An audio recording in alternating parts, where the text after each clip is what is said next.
Estamos iniciando mais um episódio do Casos Empresariais Podcast. Desejamos as boas-vindas a você que nos acompanha no canal do YouTube, nas redes sociais, no Spotify.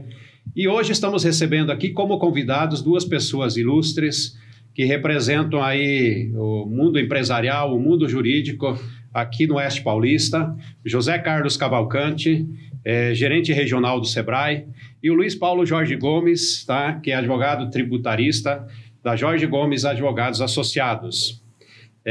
Para começar, tá, eu gostaria que vocês se apresentassem. Tá?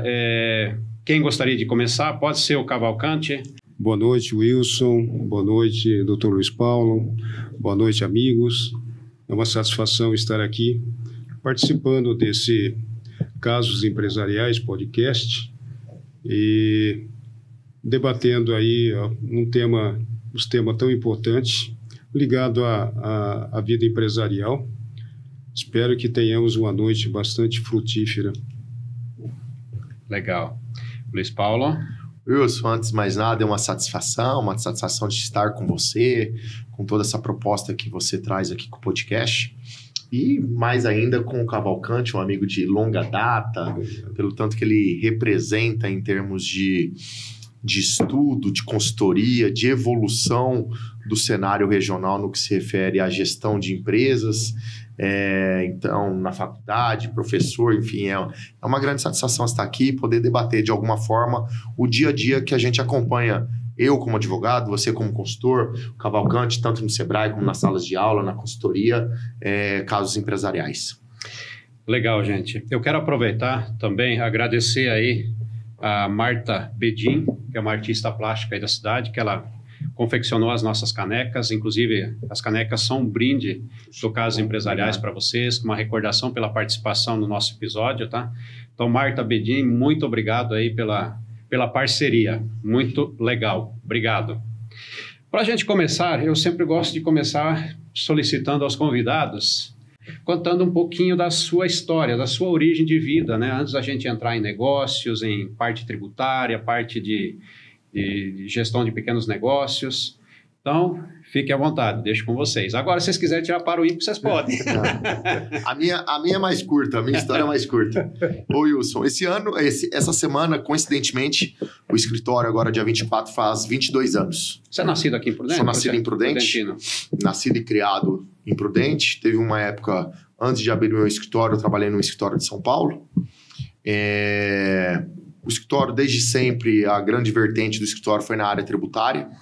Hoje nós temos duas atuações muito específicas, né? Tributário, de uma forma geral, seja no contencioso, ou seja, nas discussões jurídicas tributárias, mas também em consultoria tributária. Hoje a gente tem uma equipe de contadores no escritório muito sólida fazendo essa questão de consultoria tributária. Além de direito tributário, a gente trabalha muito com estruturação patrimonial e planejamento sucessório no escritório também, com um viés muito grande em tributário.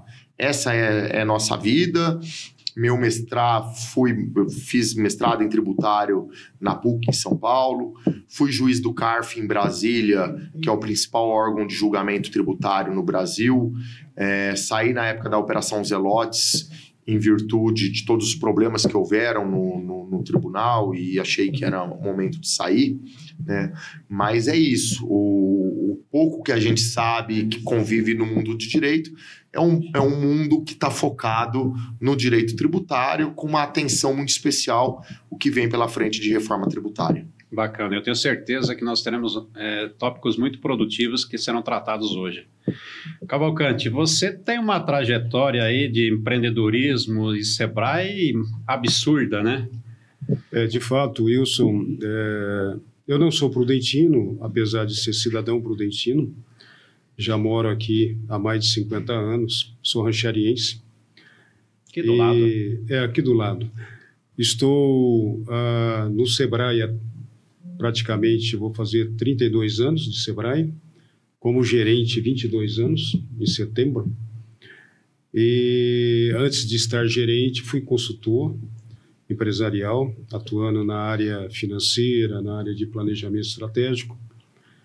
E antes da minha experiência no Sebrae, atuei no ramo automotivo, sobretudo com a Ford Tratores, e onde aprendi muito com a multinacional, né? Apesar de ser uma revenda, mas a contabilidade, tudo os processos é tudo padronizado. E fui professor também da Toledo durante 23 anos. Antes da Toledo, fui professor do curso técnico de contabilidade. Eu ainda hoje encontrei um amigo, o Zé do Carmo, Eu falei por ele. que foi meu aluno no curso técnico de contabilidade. Ele fala com bastante orgulho que foi meu aluno no curso técnico de contabilidade do saudoso Joaquim Murtinho, né? Então, essa experiência como professor também foi muito gratificante. Aprendi muito, certamente contribuí com a formação de muita gente e conquistei vários amigos.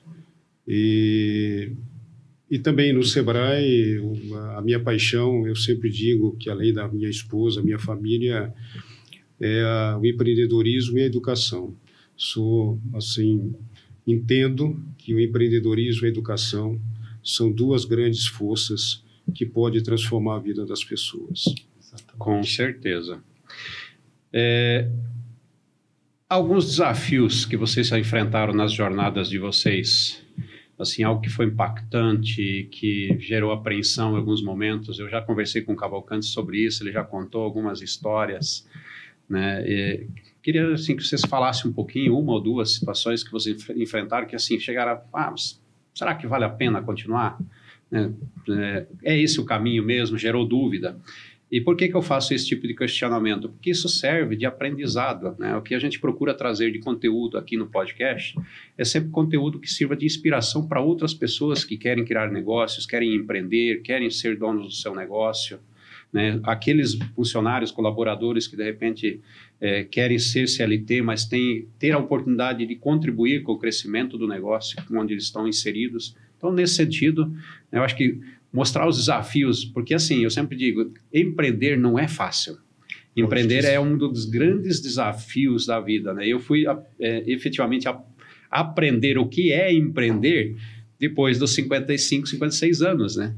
E é desafiador, tem hora que dá até um desespero, não é, Cavalcante? Não tenha dúvida, viu, Wilson, viu, Luiz Paulo? Eu diria assim que um dos grandes desafios, e na época foi uma decisão que eu tomei para entrar no Sebrae, para começar no Sebrae. Trabalhava numa grande distribuidora, que hoje já não tem mais. Eu era controller, gerente financeiro, a empresa bem estruturada, e conversando com um amigo que estava prestando serviço para o Sebrae, professor na Toledo, ele comentou a respeito do Sebrae, confesso que eu não conhecia praticamente nada do Sebrae, e ele falando do Sebrae, aquilo foi me empolgando. Aí ele me chamou para tomar um café, né?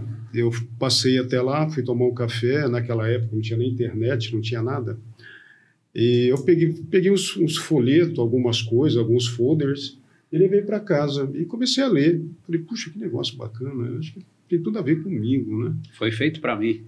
E aí eu até comentei com esse amigo, o Álvaro Barbosa, economista, professor Álvaro, e eu falei, Álvaro, puxa vida, rapaz, como faz para trabalhar no Sebrae? Ele falou, olha, pode ser terceirizado ou efetivo.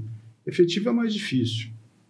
Eu falei, tá, surgiu uma oportunidade. Aí descobri que o gerente da época, o Ricardo, tinha sido meu aluno na faculdade. O mundo é pequeno, de fato.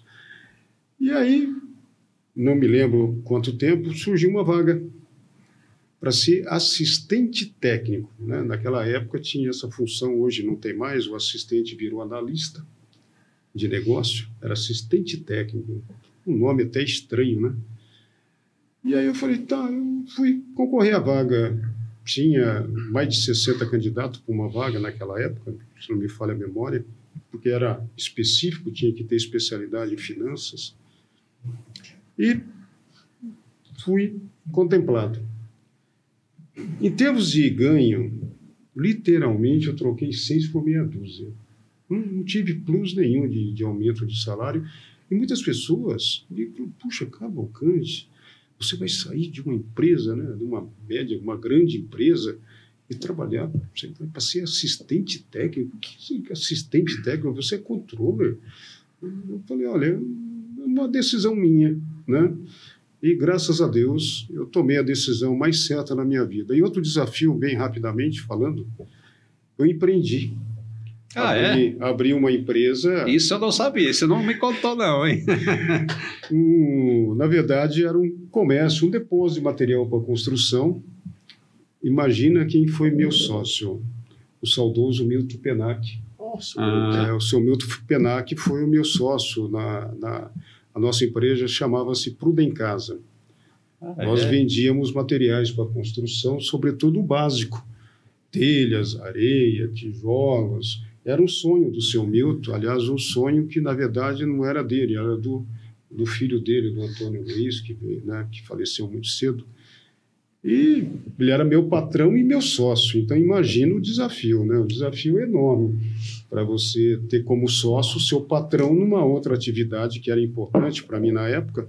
Então, veja, eu estava empreendendo, tinha um trabalho com a Ford Tratores, com uma concessionária Ford Tratores, e tinha minha atividade na Toledo. Então, foi um período que eu tinha 3 atividades simultâneas ao mesmo tempo. Então, foi um período bastante difícil, trabalhava muito, tinha mais hora de trabalho do que hora de lazer, hora com familiares e até para dormir, porque 3 atividades. Não é complicado? E durou 1 ano, né, essa empresa, e questões de sociedade. Tinha mais um sócio junto também, na época, éramos em 3, cada um com as suas atividades, mas foi bom, foi uma excelente experiência, aprendi muito. Então, naveguei, sim, por esse mundo fantástico que é o empreendedorismo. Então, você vivenciou o que você ensina na prática, né? Com Isso certeza. é legal. Luiz Paulo, e os seus desafios? Como é que foi essa sua jornada? Você se formou, já foi direto para São Paulo? Então, acho que acho que a primeira grande momento de decisão foi esse. Antes, normalmente eu brinco o seguinte, Wilson. Eu nasci corintiano, me formei advogado, me especializei em tributário no Brasil E virou São e há Paulo. 1 ano e meio me tornei sócio de restaurante. Ou seja, se não for perseverante e otimista, não tem razão de ser. Né? Então, já aprendi... Continua corintiano. Continuo corintiano mesmo na atual fase, que não é das melhores. E meus 2 filhos são fanáticos corintianos. Então, eu acho que para empreender, você tem que ter essas 2 grandes qualidades: perseverança e otimismo. Sim. Você tem que acreditar mais do que ninguém no seu negócio, no seu projeto. Eu sempre falo que se você não acredita no seu projeto, ninguém vai acreditar. Ninguém vai acreditar. É você e você. Isso a gente aprende no empreender, né? No Empretec. No Empretec. Quando eu virei Empreteco, cara, isso eu aprendi. Cara, é assim, bate no peito e fala eu. É eu e vamos mais embora, ninguém, vamos né? pra cima. Depende de mim.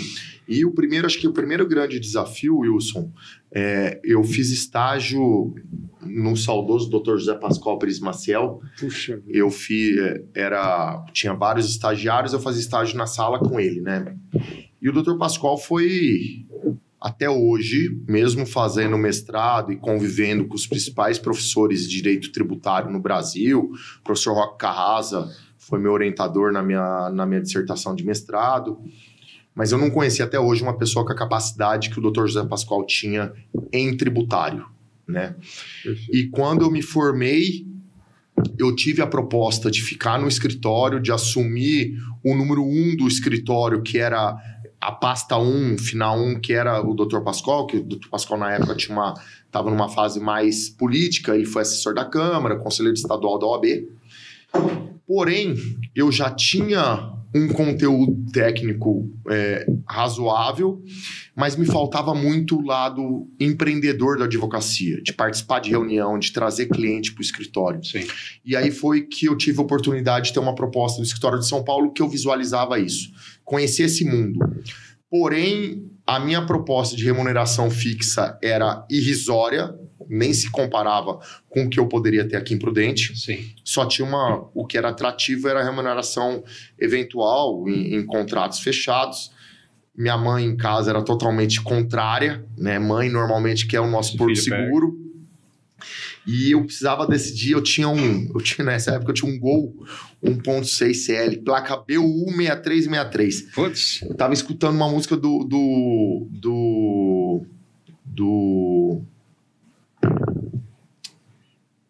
esqueci o nome dele. Enfim, que falava o seguinte: o que eu ganho, Lulu Santos, o que eu ganho, o que eu perco, ninguém tem nada a ver. Isso é problema meu. Isso. E nesse dia eu falei, eu vou pro escritório de São Paulo. E para mim foi o meu maior acerto. Hoje eu não conseguiria ter o escritório e muito mais chegar o pouco que a gente chegou, mas chegar onde eu cheguei, se eu não tivesse um pouco desse lado empreendedorismo da advocacia. Porque a advocacia não é só técnica, não é só estudo, não é só conhecimento, né? Você teve uma oportunidade de vivenciar e aprender, né? Vivenciar e aprender, abri o escritório para eles na época em Campo Grande, então me deu essa experiência. E o segundo momento, eu abri o escritório em 2003, até 2008 a gente atendia todas as áreas do direito empresarial. Então, além de direito tributário, a gente fazia direito civil, direito do trabalho, com outros sócios que eu tinha. Em 2008 eu resolvi separar e focar no tributário. Nesse momento veio muito, não foi um nem dois, foram várias pessoas falar isso. Paulo, numa região que carece de um investimento maior industrial, de um investimento maior empresarial, em vez de você abrir seu leque de atuação, você vai fechar, né? E eu sempre falei isso, mas é onde eu sei fazer, é a única coisa que eu sei fazer, é o que me dá prazer de fazer. Então o risco é meu. Né? E foi meu maior acerto. Quando eu afunilei, eu tive condições de gerar maior abrangência em termos de abrangência diária, de tudo isso aí. Então, acho que foi os dois momentos determinantes. E hoje você atua muito fora daqui, do Oeste Paulista, né? Sim. Até pelo que eu acompanho você no dia a dia, você tem uma clientela muito forte na região de São Paulo, capital. Sim. Né? Aqui também aí para o estado do MS, Goiás, né? A gente tem hoje escritório em São Paulo, Dourados, no Mato Grosso do Sul, Londrina, no Paraná. E a semana retrasada, a gente deu uma palestra foi muito legal em Cuiabá, na Acricorte lá, que é uma espécie de FEICorte que nós tivemos em Prudente, só que numa dimensão muito maior. A palestra lá, o Cavalcante, foi das maiores alegrias que eu tive. Uma palestra para 1.500 pessoas, falando de planejamento sucessório, e 1.500 pessoas querendo assistir, querendo acompanhar ávido. Então, agora em agosto, a gente abre uma operação do escritório no Mato Grosso, no MT, para atender essa demanda. Eu vi uns lances nas redes sociais desse evento aí. Foi fantástico. Né? Foi muito legal. E muito legal acompanhar muitas empresas da região de Prudente lá e fazendo sucesso. Facholi, Matsuda, Coima de Dracena. Então, e a gente vê o quanto que hoje nossa região também tem representatividade fora daqui. Sim, são empresas realmente com presença muito forte a nível nacional. Sim. Né? Que muito bom isso.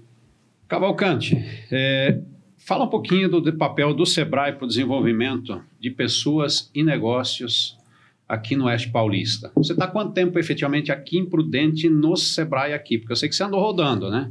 Mas aqui em Prudente, acho que você começou aqui, depois você rodou fora e voltou quando? Na verdade, eu comecei aqui em Presidente Prudente em 94, né? E 94, às vezes eu me perco, 93 ou 94.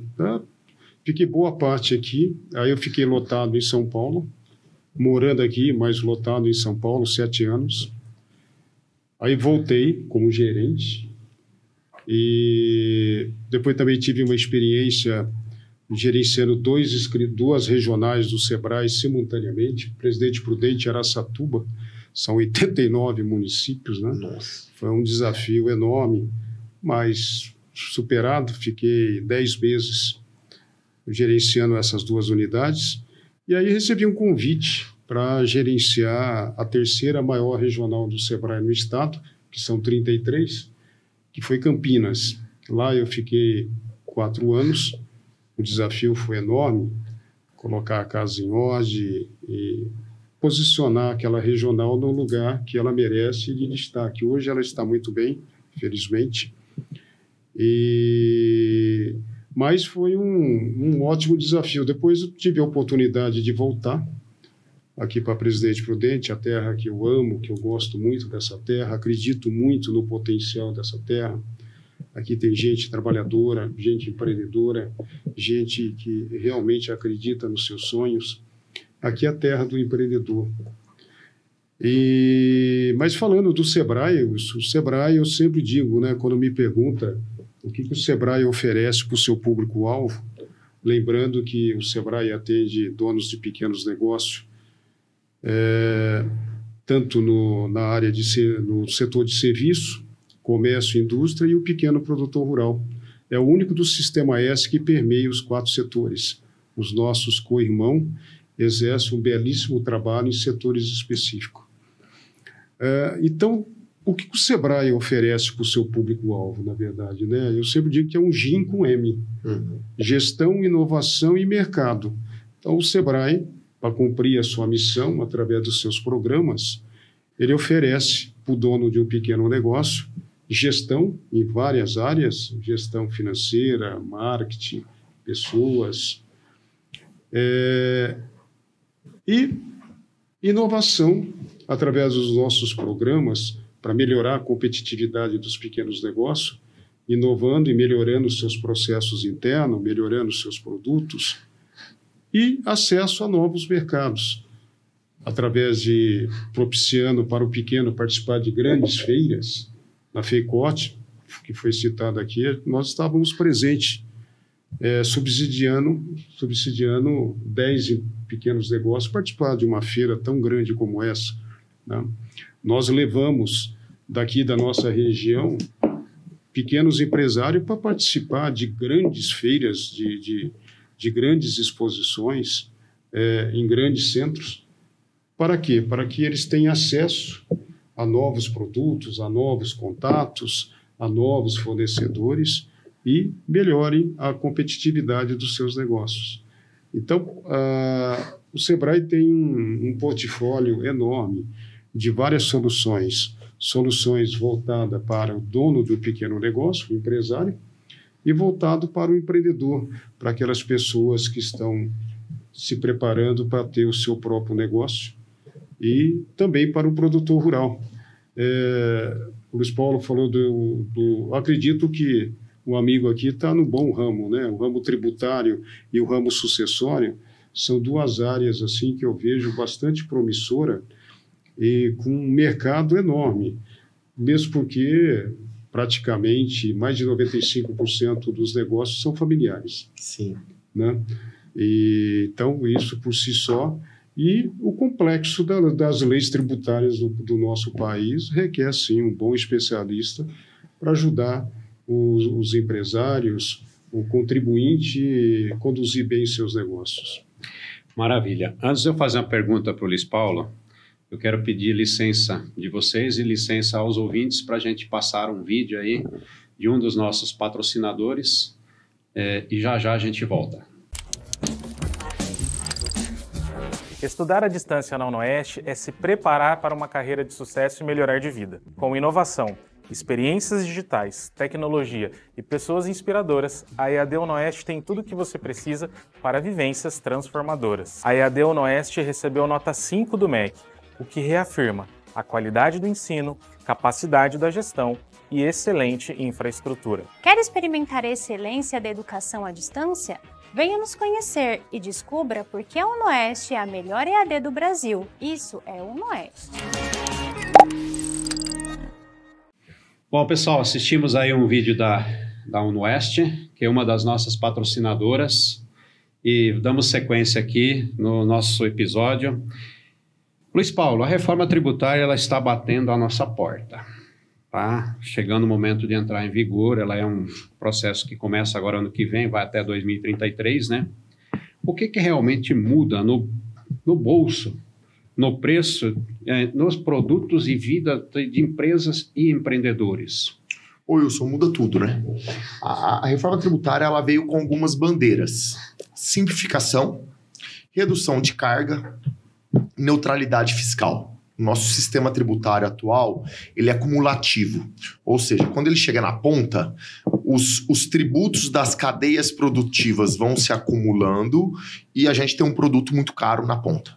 Então, na medida que a gente tem a neutralidade, tudo aquilo que veio com tributo na etapa anterior, ele deve ser compensado, ele é crédito, né? Para que não tenha essa sobreposição de tributos. A reforma tributária que veio, ela, apesar de ser muito difundida, todas essas bandeiras, ela é muito mais complexa.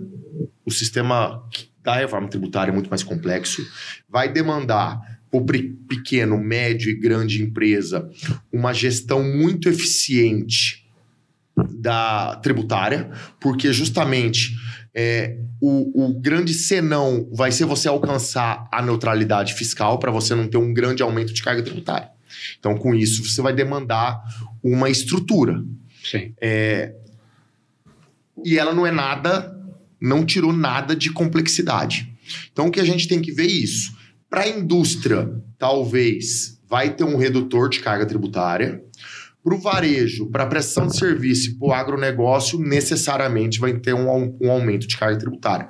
Quanto que é esse aumento? Depende. Depende da sua eficiência na sua gestão tributária, dos créditos que vão vir nas etapas anteriores. Eu penso que seja mais ou menos assim, mas a gente tem um professor aqui que eu fico até meio tímido de entrar no assunto e tá falando muita besteira. Uma das dúvidas que eu tenho é assim, ela começa agora em 2027. 26. Em 2026, quais são as primeiras mudanças? Porque não vai ser tudo uma vez, ela é gradativa. Sim. Quais são as principais mudanças a partir de 2026? Porque eu faço essa pergunta por quê? Porque eu vejo esse tema ainda sendo pouco visto e discutido por principalmente pequenos e médios empresários. As grandes já estão se preparando com mais afinco. Sim. Mas os pequenos e médios ainda ali parece que não se deram conta, né? Quais as principais mudanças para esses pequenos e médios negócios em 2026, nesse primeiro ano? Wilson, na verdade, como nós temos uma história no Brasil de que nem tudo que parece então, muito, a grande maioria... Esse dia a gente foi dar uma palestra numa associação de profissionais de contabilidade. É o pessoal que está na ponta. Sim. Muitos me indagaram falando, será que vai sair? Ainda fico em dúvida. Falei, gente, não é que vai sair, não é time de futebol que você torce para sim ou para que não. A gente tem uma lei complementar que já foi aprovada, a lei complementar 214, que está regulamentando, que está em tudo aí, e já está em transição. Então, em 2026, nós iniciamos com uma alíquota muito pequena que vai ser compensada com PIS e COFINS. Então, no bolso, você não vai sentir, mas ela já está produzindo efeitos.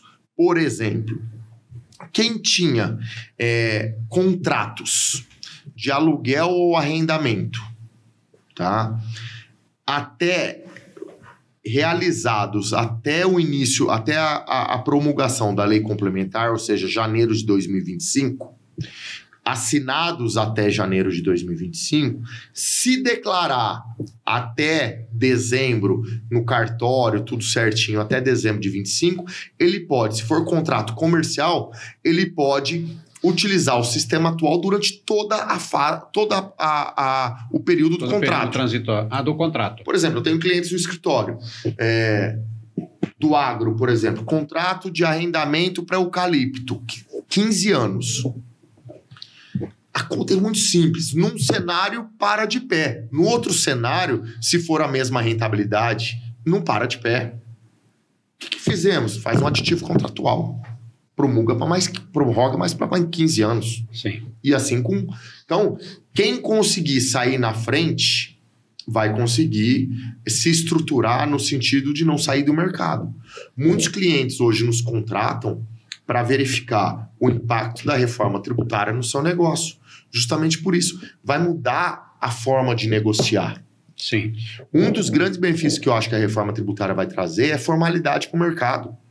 Você não vai querer mais transacionar com empresas que não sejam formais, você não vai poder tomar o crédito. Entendi. Isso vai ser um incentivo para a pessoa buscar trabalhar dentro da legalidade. Se você não mexer no bolso, não... Então, por exemplo, hoje vai ter um tratamento diferenciado.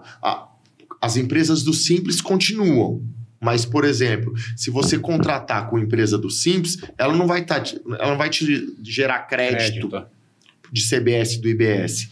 E aí, se o preço for igual, você vai comprar de um fornecedor que te gera crédito ou quem não te gera crédito? Sim. Então vai ter que partir esses planejamentos que nós brasileiros talvez não estejamos acostumados a médio e longo prazo ter, mas isso vai fazer parte, porque vai ser a condição sine qua non para você parar de pé ou não, para o seu negócio ser viável ou não ser viável. Sim, legal. Cavalcanti, como é que você enxerga isso na tua experiência para os pequenos negócios, a vasta experiência? Na verdade, a questão tributária sempre foi uma grande preocupação de todos os empresários, sobretudo dos pequenos. A carga tributária influencia muito, os custos, influencia a competitividade dos pequenos. De fato, o regime hoje, né, o Simples, não permite créditos, e com essa nova modalidade, essa nova reforma tributária, os créditos serão importantes, por isso que o pequeno negócio, ele participa de uma cadeia produtiva, ele tem que analisar esses elos da cadeia produtiva, mesmo porque essa cadeia pode deixar de atendê-los se não for benéfico. Negócio é negócio, e a questão tributária influencia, eu tenho certeza que vai influenciar a margem, vai influenciar a precificação, e mais do que nunca a necessidade de ter um bom profissional, um bom contador, alguém que conheça de legislação tributária para orientar esses pequenos negócios. Ainda hoje tive a oportunidade de conversar com 2 contadores renomados aqui. Os contabilistas estão se reunindo periodicamente, estão se preparando os seus negócios para poder atender, porque a média, a grande empresa tem a sua contabilidade própria, tem o seu profissional. Já os pequenos, as pequenas e as microempresas necessitam de um bom escritório de contabilidade para assessorá-los e orientá-los nas questões tributárias. Eu vejo que, concordo com o Luiz Paulo, que alguns setores certamente terão, em tese, uma carga tributária maior, sobretudo o setor de serviços, o agro e o varejo. A indústria, me parece que, pela questão dela estar envolvida na cadeia produtiva, ela vai se beneficiar com alguns créditos e ela tem bastante poder de barganha também. Sim. Penso eu que a necessidade de... se eu fosse um empresário hoje, certamente eu estaria já olhando para o meu modelo de negócio e avaliando os impactos da reforma tributária, mesmo sabendo que a partir do próximo ano ela vai estar em caráter experimental, e 2027 já começa a valer o jogo, né? E não esperar, simplesmente vivenciar como se ele estivesse já já participando, sendo enquadrado nessa nova modalidade tributária. Eu já ouvi algumas piadas, né, que tem lei que pega e tem lei que não pega, viu, doutor Luiz Paulo? Agora, a lei tributária, com certeza, ela pega. Né? Nunca vi uma lei tributária que não pega. Que não pegue, né? Então, vejo, assim, um tema, uma agenda importantíssima a serem debatidas. Você está sendo muito feliz com esse podcast, levando esse assunto para quem te acompanha, viu, Wilson? Isso é extremamente importante. Dentro do SEBRAE é uma pauta que nós já estamos nos preparando, e o ano que vem, com toda certeza, no que tange a pequenos negócios, o SEBRAE vai estar preparado para ajudá-los a entender, a se adaptar a esse novo modelo tributário do nosso país. Bacana. Ô Wilson, você me permite? Claro. Só emendar uma pergunta para aproveitar a experiência e conhecimento do Cavalcanti. Cavalcanti mencionou aqui uma grande referência que nós temos em contabilidade aqui em Prudente, que é o Zé do Carmo, lá da Prudentec, que além de um grande profissional, um grande amigo nosso, né, Cavalcante? E a gente viu, e a gente tem presenciado, um crescimento muito grande de escritório de contabilidade, muito focado em inteligência artificial, em contabilidade digital, né? E assim está crescendo muito gestão de empresas com base em inteligência artificial, escritórios de advocacia com inteligência artificial, mas que não consegue... A inteligência artificial, por mais que ela seja bem parametrizada, muito bem municiada de informações, falta um pouco disso que está em cima da mesa. Exatamente. E vem uma reforma tributária aí que vai ter que ser olhado o detalhe do negócio, disso tudo. O que você pensa de tudo isso, Cavalcante? Olha, Luiz Paulo, eu ainda, apesar de utilizar a inteligência artificial, algumas, o que eu penso, né? Tem uma frase bastante que eu gosto muito quando se fala em inteligência artificial. Uma coisa é você trabalhar com a inteligência artificial e você trabalhar com ela e não trabalhar como ela, né? Jamais ela tem as suas vantagens, a rapidez, o seu banco de dados que é infinito, né? Hoje, para você fazer qualquer pesquisa, bom, desde que você saiba estruturar um bom prompt, exatamente. Né? Senão você também não vai obter aquela informação que você precisa. Obviamente, tem os assistentes virtuais na inteligência artificial que ajuda muito trabalhos repetitivos. Então, aquelas funções, aqueles trabalhos repetitivos, certamente serão dominados, sim, pela inteligência artificial, pelas novas tecnologias, mas a criatividade, né, o bom senso, o pensamento crítico, o pensamento analítico, isso é inerente ao ser humano, e eu não acredito que, pelo menos no futuro muito breve, que uma máquina, uma inteligência artificial venha substituir.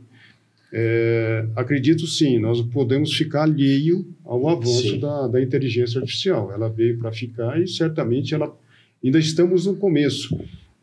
No sábado, na palestra de um dos economistas, ele disse que a gente só está vendo a ponta do iceberg ainda da inteligência artificial, né? Nós não chegamos ainda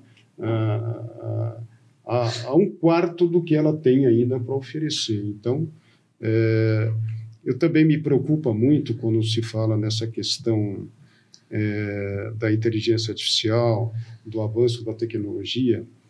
Eu vejo as empresas, Luiz Paulo, Wilson, investindo muito em transformação digital, nos seus processos, nos seus negócios. Mas vejo, por outro lado, a nossa força de trabalho, eu classifico a nossa força de trabalho nesse quesito, né, na alfabetização digital e na fluência digital. Acredito que deveriam pensar em políticas públicas já para preparar o nosso público infanto-juvenil na questão da alfabetização digital. Hoje a informação está democrática, está disponível para qualquer pessoa.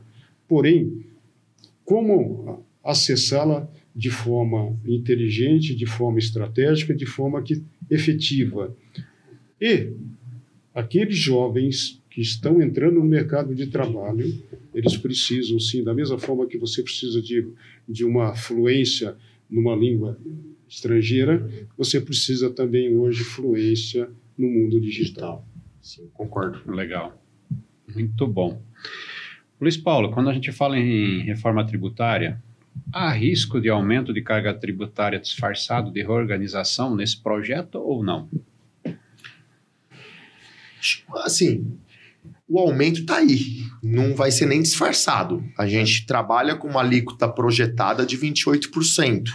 Porém, lembrando, CBS e IBS, ou seja, a gente está... Isso, eu ia até te pedir depois. Explica isso para nós, a diferença dessas nomenclaturas. Tá, então o que todo mundo divulgou o IVA. O que é o IVA? São o Imposto sobre Valor Agregado, que congrega dois tributos, IBS e o CBS. O IBS é o Imposto sobre Serviços, ele entra no lugar do IPI, exceto Zona Franca de Manaus, que continua, ICMS estadual e ISS municipal. E o CBS, que é as contribuições sobre bens e serviços, que entra no lugar de PIS e COFINS. Porém, nós estamos tramitando uma reforma sobre a renda. Então, nós estamos falando de uma alíquota projetada de 28% em relação a isso. Sim. Só isso. IPI, ICMS, ISS, PIS e COFINS. Nós temos uma outra reforma sobre a renda que vem falar de RPJ e CSLL. Sim. Então, a alíquota vai ser muito maior que 28%. Para algumas atividades, nós temos uma alíquota reduzida. Então, para aluguéis, a alíquota reduzida de 70%. Para o agronegócio, a alíquota reduzida de 60%. Atividades educacionais, a mesma situação. Então, nós temos para algumas atividades que foram beneficiadas por lobby, por N situações, que tem essa alíquota reduzida. Para a grande maioria, não. Uhum. Então, para mim, advogado, eu tenho uma alíquota projetada de 28%. Então, a questão é essa. É uma alíquota que não é nem disfarçada, não é nem um aumento disfarçado. Tá. É um aumento escancarado. Entendi. De carga tributária. Você falou que teve algum outro segmento que pode ter um impacto menor. Quais seriam um exemplo, por exemplo, que teve um impacto, que foi favorecido? Indústria. Indústria. Que o Cavalcante colocou. Indústria necessariamente. Claramente. Porque a indústria ela vai conseguir ter uma maior efetividade nessa neutralidade fiscal. Ela ficava com uma grande carga tributária que ela não conseguia se utilizar. Porque hoje, por exemplo, hoje tem alguns tributos que são não cumulativos. IPI, ICMS, PIS e COFINS. Para cada um desses aqui tem uma regra específica. E aí a Receita Federal vai lá e fala para você, eu entendo que insumos para a tua atividade que gera crédito PIS e COFINS, só pode tomar crédito isso. Mas por que isso e não aquilo? Então não é uma não cumulatividade plena que a gente fala. Na reforma tributária, a gente vai ter uma não cumulatividade plena, pelo menos é o que é prometido. Entendi. Bom, pessoal, a gente já está aí com mais de 40 minutos de episódio. Quero fazer aqui alguns agradecimentos, né? Agradecer aí o Sicredi Rio Paraná. Para você que é empresário e quer crescer com segurança, planejamento e parceria de verdade, o Sicredi é a escolha certa. Cooperar é investir no seu futuro e no da sua comunidade. Vem ser Sicredi você também. Eu sou Sicredi, eu não sei se vocês, mas fica o convite do Sicredi. Agradecemos também a Village Marcas e Patentes. Por um mundo menos arriscado, desde 1986, a Village é referência de mercado, oferecendo um caminho seguro e acessível para registrar marcas e patentes, protegendo suas inovações com um toque humano e entendimento profundo das suas necessidades. Agradecemos também ao Listacnai. Sabe aquele cliente ideal que sua empresa procura? Ele já existe e está esperando você encontrá-lo. Com o Listacnai, você pesquisa empresas ativas em qualquer parte do Brasil, segmenta por setor e transforma dados em negócios. Pare de esperar indicações. Comece a prospectar com estratégia acessando listacnai.com.br. Agradecimentos também à UnoOeste, reconhecida como uma das 3 melhores universidades do Brasil e a melhor universidade particular do estado de São Paulo. Com campus em Presidente Prudente, Jaú e Guarujá, a UnoOeste é referência em ensino de qualidade, inovação e formação de líderes para o futuro. Vem ser UnoOeste você também. Acesse unoeste.br. Então, agradecimento a esses nossos patrocinadores. Quero agradecer também, tá? Daqui a pouco eu vou fazer a entrega aqui a Bebidas Funada, que nos presenteia aí, né, aos nossos convidados com um kit bem bacana. A gente já vai entregar, mas antes da gente fazer o encerramento, eu quero uma palavrinha de vocês para a nossa audiência, ao público que nos acompanha. Tem um detalhe que eu esqueci de apresentar, que agora eu fui lembrar desse episódio. Nós estamos gravando esse episódio aqui na Rádio Oeste FM de Presidente Prudente. É um estúdio de podcast novo, é um projeto novo. E esse episódio ele vai ficar postado tanto no canal do YouTube da rádio, como no meu canal, no caso Empresariais Podcast. E a rádio vai estar utilizando trechos, tá, das falas de vocês para divulgar durante a programação diária dessa rádio aqui, né? Então é uma parceria, né, que está se iniciando, é um projeto novo e é uma forma também de chegar esse conteúdo a mais pessoas que ouvem rádio aqui na nossa região, né? Palavra com vocês para a gente fechar aí esse episódio. Bem, primeiramente gostaria de agradecer a oportunidade de estar participando dessa conversa tão importante e tão agradável com dois grandes amigos, o Wilson e o Luiz Paulo. O Luiz Paulo é um amigo de longa data e é uma satisfação enorme aproveitar, beber dessa fonte de sabedoria, né, tributária, que é uma área tão importante. Eu sempre falo, quando a área tributária, o Brasil, quando era colônia de Portugal, nossa carga tributária era 20%, né, um quinto, né, que até falava o quinto dos infernos. Hoje é o dobro e nós estamos ainda discutindo a questão tributária. Parabéns pela iniciativa, levar informações, tema importante para a população em geral, sobretudo para os empresários, para os empreendedores, para os consumidores, porque a reforma tributária ela vai impactar todos. Não vai impactar somente o empresário, somente o profissional liberal, ela vai impactar todos e o custo sempre é repassado para o consumidor final. Né? De certa forma, quem que vai arcar com tudo isso será a própria população.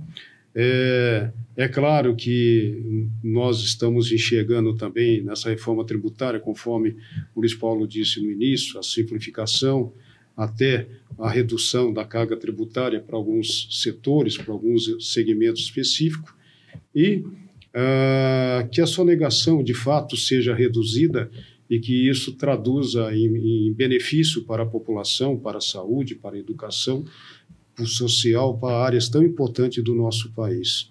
Um grande abraço a todos e até uma próxima oportunidade. Luiz Paulo. Wilson, acho que antes de mais nada agradecer a oportunidade, parabenizar por esse podcast, que são casos empresariais, eu acho que facilita muito a divulgação de, às vezes, temas mais complexos, as pessoas poderem entender num contexto muito mais tranquilo, muito mais simples, né? Sim. E eu acho que na medida que você coloca casos empresariais, você dá essa oportunidade. Então, parabenizar, agradecer pela oportunidade, agradecer aqui o meu amigo Cavalcante.